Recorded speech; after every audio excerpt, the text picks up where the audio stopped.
Chapter 55 Nico. That night, Nico slept in the Hades cabin. He never had any desire to use the place before, but now he shared it with Hazel, which made all the difference.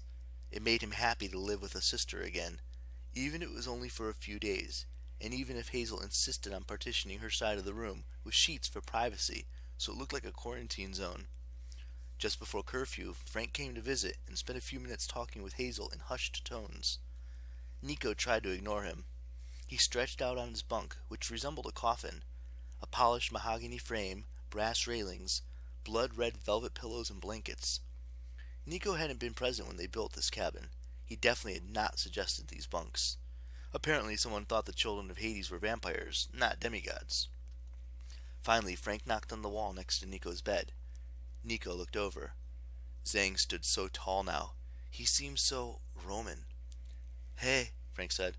"We'll be leaving in the morning. Just wanted to tell you thanks." Nico sat up in his bunk. "You did great, Frank. It's been an honor." Frank smiled. "Honestly, I'm kinda surprised I lived through it. The whole magic firewood thing." Nico nodded. Hazel had told him all about the piece of firewood that controlled Frank's lifeline. Nico took it as a good sign that Frank could talk about it openly now. "I can't see the future," Nico told him, "but I can often tell when people are close to death. You are not. I don't know when that piece of firewood will burn up. Eventually we'll all run out of firewood, but it won't be soon, Prater Zhang. You and Hazel, you've got a lot more adventures ahead of you. You're just getting started. Be good to my sister, okay?" Hazel walked up next to Frank and laced her hand with his. "Nico, you're not threatening my boyfriend, are you?" The two of them looked so comfortable together it made Nico glad, but it also made his heart ache. A ghostly pain, like an old war wound that throbs in bad weather.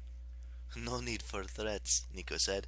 "Frank's a good guy, or a bear, or a bulldog, or—" "Oh, stop!" Hazel laughed. Then she kissed Frank. "See you in the morning." "Yeah," Frank said. "Nico, you sure you won't come with us? You'll always have a place in New Rome." "Thanks, Peter. Reina said the same thing, but no. I hope I see you again." "Oh, you will," Nico promised. "I'm going to be the flower boy at your wedding, right?" Frank got flustered, cleared his throat, and shuffled off, running into the door jamb on the way out. Hazel crossed her arms. "You just had to tease him about that." She sat on Nico's bunk. For a while they stayed there in comfortable silence. Siblings, children from the past, children of the underworld. "I'm going to miss you," Nico said. Hazel leaned over and rested her head on his shoulder. "You too, big brother. You will visit."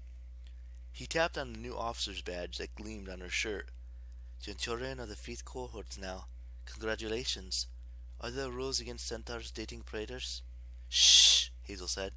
"It'll be a lot of work getting the Legion back in shape, repairing the damage Octavian did. Dating regulations will be the least of my priorities." "You've come so far. You're not the same girl I brought to Camp Jupiter. Your power with the mist, your confidence." "It's all thanks to you." "No," Nico said. "Getting a second life is one thing. Making it a better life, that's the trick." As soon as he said it, Nico realized he could have been talking about himself. He decided not to bring that up. Hazel sighed. "A second life. I just wish—" She didn't need to finish her thought. For the past 2 days, Leo's disappearance had hovered over like a cloud over the whole camp. Hazel and Nico had been reluctant to join the speculation about what happened to him. "You felt his death, didn't you?" Hazel's eyes were watery, her voice small. "Yes," Nico admitted, "but I don't know, Hazel. Something about it was different." "He couldn't have taken the physician's cure. Nothing could have survived that explosion. I thought I was helping Leo. I messed up." "No, it's not your fault." But Nico wasn't quite so ready to forgive himself. He'd spent the last 48 hours replaying the scene with Octavian at the catapult, wondering if he'd done the right thing. Perhaps the explosive power of that projectile had helped destroy Gaia, or perhaps it unnecessarily cost Leo Valdez his life. "I just wish he hadn't died alone," Hazel murmured. "There was no one with him, no one to give him that cure. There's not even a body to bury." Her voice broke. Nico put his arm around her. He held her as she wept. Eventually she fell asleep from exhaustion. Nico tucked her into his own bed and kissed her forehead. Then he went to the shrine of Hades in the corner. a little table decorated with bones and jewels. "I suppose," he said, "there's a first time for everything." He knelt and prayed silently for his father's guidance.